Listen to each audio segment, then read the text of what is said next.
मैं गरीब बंदा, मेरी 13 की काम करते हैं? मैं गार्ड की ड्यूटी करना पाक मदीना मैं रजाल ते 13,000 रुपये मेरी तनख्वाह है, 4 मेरे बच्चे ने, मैं आना किवें करके। किन्नी कु फीस तुहाडे कोल लई है मुख्तलिफ चैकअप दी, एक्सरे करवाने दी, लैबार्टरी जान दी, क्रॉस मैचिंग दी, सारी टोटल इन्ना फीस तुहाडे कोल जलील करन तो बाद किन्नी कु लई है ना? तकरीबन 12,000 रुपया लै चुके हैं साढ़े को। अस्सलाम वालेकुम, मैं हूं अली बादामी। प्राइवेट हस्पताल का माफिया गरीबों को दोनों हाथों से लूटने पर लगा हुआ है। गरीबों को सेहत कार्ड पर जो इलाज किया जाता है, हुकूमत की जानिब से सेहत कार्ड पर जो गरीबों का फ्री इलाज किया जाता है, उस पर भी ये प्राइवेट माफिया उन गरीबों से पैसे भी लेता है। उनको चेकअप की मद में, उनको मेडिसन की मद में इनसे पैसे भी वसूल किए जाते हैं। और उसके बाद जब पेशेंट को सारी रिक्वायरमेंट पूरी हो जाती हैं, उसके बाद उनको एक आध दिन एडमिट करने के बाद इनको ब्लैकमेल किया जाता है, सिग्नेचर भी करवाए जाते हैं। सारा प्रोसीजर मुकम्मल करवाने के बाद इनको कहा जाता है कि डॉक्टर यहाँ पर हमारे पास अवेलेबल नहीं है, आप वापस चले जाएं। और उसके बाद फिर उनको इसी तरह अस्पताल के चक्कर लगवाए जाते हैं। और इसी की मद में पता नहीं कितने ऐसे केसेस हैं जिनकी मद में हुकूमत पाकिस्तान की जानिब से इनको पे भी किया जाता है।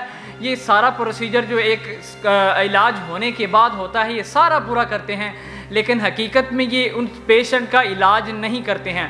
उसको अस्पतालों के चक्कर भी लगवाए जाते हैं और उसके बाद एंड पे उनको जलील करके अस्पताल से भगाया जाता है और उनको बाद में ब्लैकमेल किया जाता है कि आपका इलाज नहीं हो सकेगा।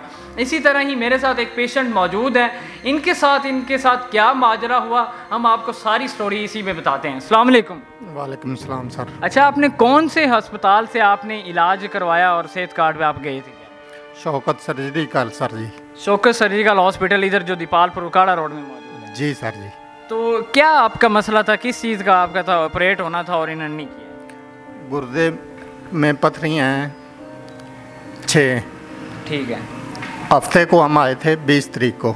इन्ना क्या जी तुसी अर्जेंट आधा बंदोबस्त करो, नहीं तो थोड़ा अगले हफ्ते ऑपरेशन हो सी, तुसी खून का अरेंजमेंट करो।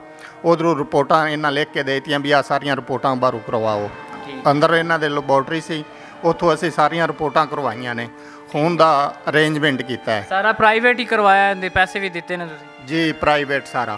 ठीक है। प्राइवेट सारा करवा के सारा कुछ क्लीयर करके हट के जी सानू फिर आख्या जाता है कि डॉक्टर साहब दी जड़ा है ना उन्होंने कोई मसला बन गया है, वो नहीं आ रहा है, तुसी आधा नंबर लिखा दो तो 2-3 दिन तक तुहानू असी बुला लेंगे। ठीक है। तुसी फिर दोबारा गए सी 2-3 दिन बाद? जी असी फिर दोबारा मंगल नू गए सी। ठीक है।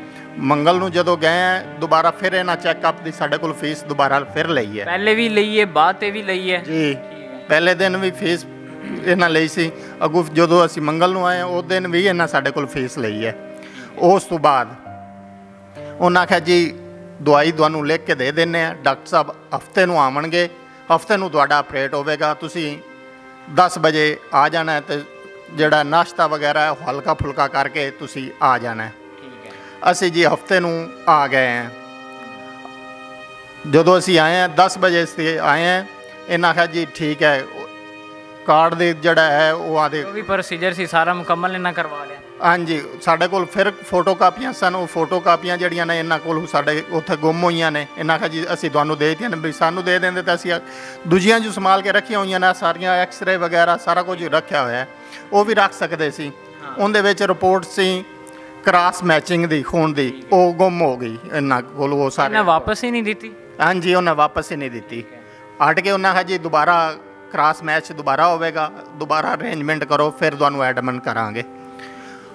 उसकी भी फीस दी है हमने।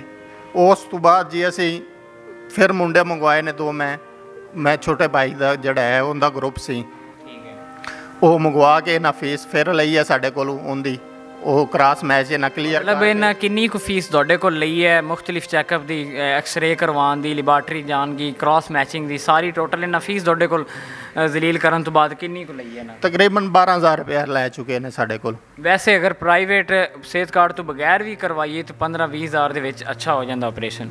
अच्छा, ये सारा इन्हें अलग चैकअप वगैरह इन्हें सारी फीस लई है तुहाडे? जी सर जी। उस तो बाद फिर की है? उस तो बाद जी हुण खून इन्ना है जी अर्जेंट खून का बंदोबस्त करो।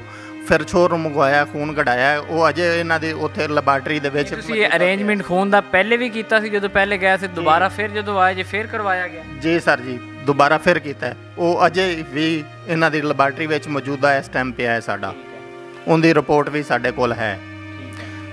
ਠੀਕ ਹੈ ਜੀ ਹੋ ਗਿਆ ਇਹਨਾਂ ਹੈ ਜੀ ਦਾਖਲ ਕਰ ਦਿੱਤਾ ਉੱਤੇ ਕਮਰਾ ਨੰਬਰ ਇਹਨਾਂ ਸਾਨੂੰ 5 ਲਿਖ ਕੇ ਦੇ ਦਿੱਤਾ ਵੀ ਕਮਰਾ ਨੰਬਰ 5 ਵਿੱਚ ਚਲੇ ਜਾਓ ਬੈੱਡ ਨੰਬਰ ਵਾਰਡ ਦੇ ਵਿੱਚ। ਠੀਕ ਹੈ ਅਸੀਂ अंदर 5 नंबर ते गए उन्हें भी उधर नहीं तुसी उत्थे बाहर पै जाओ बैड ते 10 नंबर असी बैड ते पै गए हैं।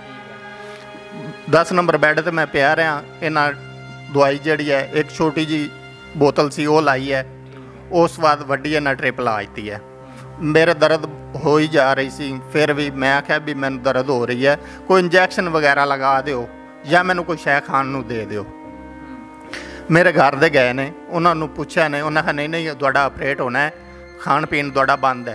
अच्छा फिर सारी रात इन्हें टोरी रखा है बार बार असी जाके पूछते रहे भी साडा मरीज़ का की बनता पिया साडे मरीज़ का भी घर दे पूछते रहे ने भी की बनता पिया ना जी होना है तुहाडा जिहड़ियां फैलां तुहाड़ियां सारियां जमा हुई ने वो डॉक्टर साहब ने सारे ऑपरेट करके तो फिर ही जाना है भावें जो भी टाइम हो जाए। सुबह जो 8 बज गए ने उदों उन्हें आख्या जी तुहाडा ऑपरेट नहीं होगा तुहाडा ऑपरेट जिहड़ा है दोबारा अगले हफ्ते ते जाएगा। मतलब उन्हें एक हफ्ता होर डिले कर दिता है सारा प्रोसीजर भी उन्हें मुकम्मल कर लिया को रख के? जी सर जी तो दर्द जी है वो अजे भी दर्द हो जाती मैंने तो। अच्छा उन्हें मतलब अज उन्हें दोबारा उन्हें वापस भेज दिता कि तुहाडा ऑपरेशन नहीं होना चले जाओ? हाँ जी मेडिसिन जी आप खर्चा भी करवाया ने सारी मेडिसिन? हाँ जी खर्चा भी करवा के तो हट के दोबारा उन्हें जी अगले हफ्ते मेडिसिन दोबारा और ले लो वो ही खाती रखो। मैं गरीब बंदा मेरी 13 काम कर दे मैं गार्ड की ड्यूटी करना पाक मदीना मैं रजाल थे 13,000 रुपये मेरी तनख्वाह है 4 मेरे बच्चे ने मैं आना किवें करके सरकट पूरा किया हुआ है तेरे बच्चे पालदा पे ते इन्ना 12-13,000 लवा के ते अट के फिर भी उयो टाइम दे टाइम है।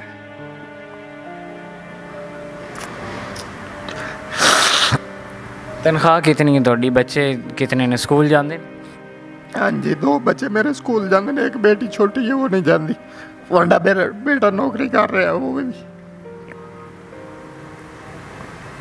अच्छा आपके खामद तो उधर हॉस्पिटल में थे ना अंदर एडमिट थे जब इन्होंने रखा है आपके खामद को 1-2 दिन तो आपने बाहर इनको बताती नहीं थी नीचे रिसेप्शन पे जाके कि हमारा पेशेंट इधर पड़ा हुआ आप इसका ऑपरेट नहीं कर रहे हैं? आपसे क्या उन्होंने क्या? सर हम इनसे ये पूछते थे कि हमारा नंबर कौन सा आ रहा है कितना नंबर है हमारी फैमिली पीछे थी हमारे तो ये भी उस वक्त बोलते थे कि ये नंबर हमें कंफर्म नहीं है।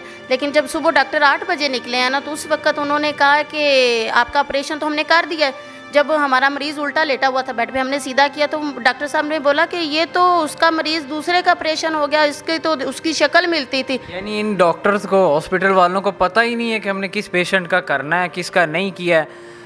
जी सर उस डॉक्टर साहब ने यही बोला है कि आपके पर इसका तो मैंने कर दिया। हमने कहा सर हमारे मरीज़ को रात से तकलीफ़ है आप हमारा ऑपरेशन नहीं हुआ कहते इसका सीधा करो इन्हें। हम सीधा किया तो दूसरे मरीज़ के बेड पे चले गए कहते कि ये तो उसकी शक्ल उससे मिलती थी अब आप इस तरह करें कि आप चले जाएं आपकी फ़ाइल जो है वो होगी ये कैंसिल दोबारा हफ्ते वाले दिन दोबारा आके दाखिला करवाएं दोबारा उस दिन मैं आपका ना कर दूंगा ऑपरेशन। हमने अच्छा, आपने जब फाइल वापस ली है आपको दे दी थी और क्या कहते थे आपने उन्हें कोई बात नहीं की कि आपने हमने पूरे 2 हफ्ते चक्कर लगवाए हैं हॉस्पिटल के तो आप ये कौन सा तरीका आपका अब आप कह रहे हैं कि हम कैंसिल कर रहे हैं? जी उन्होंने कहा कि हमारे पास इसके अलावा और कोई हाल ही नहीं है आपका ऑपरेशन होगा तो हफ्ते को ही होगा उससे पहले नहीं हो सकता। हमने कहा सर हमारे मरीज़ को तकलीफ़ है कहते मेडिसिन हमने कहा मेडिसिन से आराम नहीं आता उन्हें तो कहते नहीं बस इसके बाद और कोई हाल नहीं है अगर आप ने फाइल लेनी है तो ले जाएं लेकिन आप उस वक्त आपका कदम होर दे कराना चाहते जाके होर करा लो भी साढ़े को सारियां रिपोर्टां करा के सारे एक्सरे करा के हट के फिर आते ने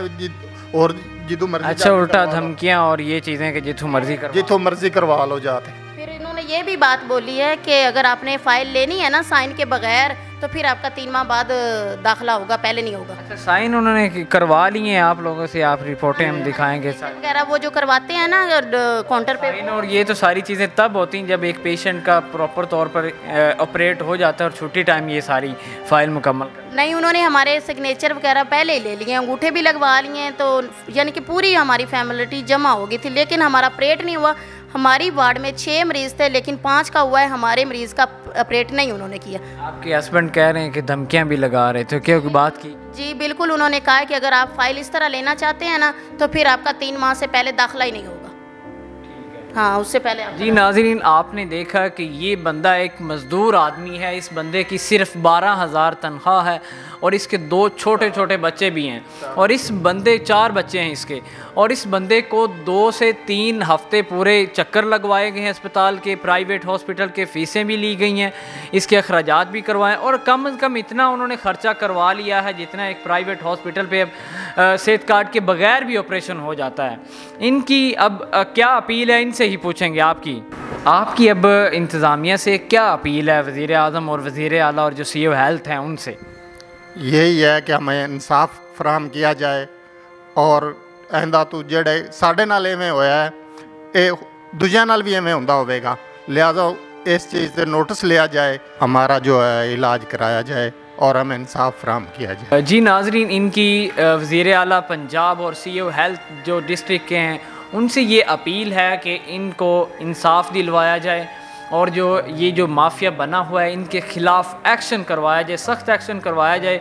ये इनका कहना है कि ये सिर्फ़ इनके साथ इस तरह नहीं किया जाता, बल्कि दूसरे और कई ऐसे गरीब हैं उनके साथ भी इस तरह किया जाता है और उनको इल्म तक नहीं होता कि उनके साथ क्या किया जा रहा है। और इनकी अपील है कि इनके ख़िलाफ़ एक्शन किया जाए और उनको इंसाफ दिया जाए।